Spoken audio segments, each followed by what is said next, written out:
Meow meow meow meow meow meow meow. ഞാൻ പറഞ്ഞില്ലേ എളിയ, അവൻ ഈയിടെയായിട്ട് എന്തോ ഒരു കുഴപ്പമുണ്ട്.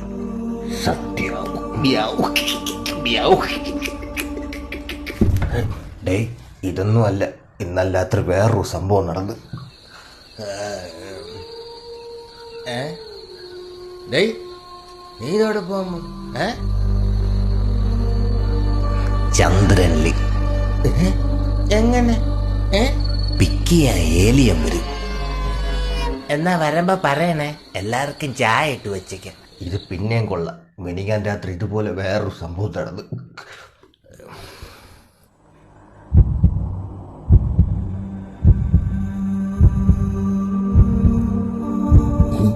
പല ഭ്രാന്തനെയും കണ്ടിട്ടുണ്ട്, ആദ്യമായിട്ടുണ്ട് ഹങ്കർ ഭ്രാന്തനെ കാണുന്നത്.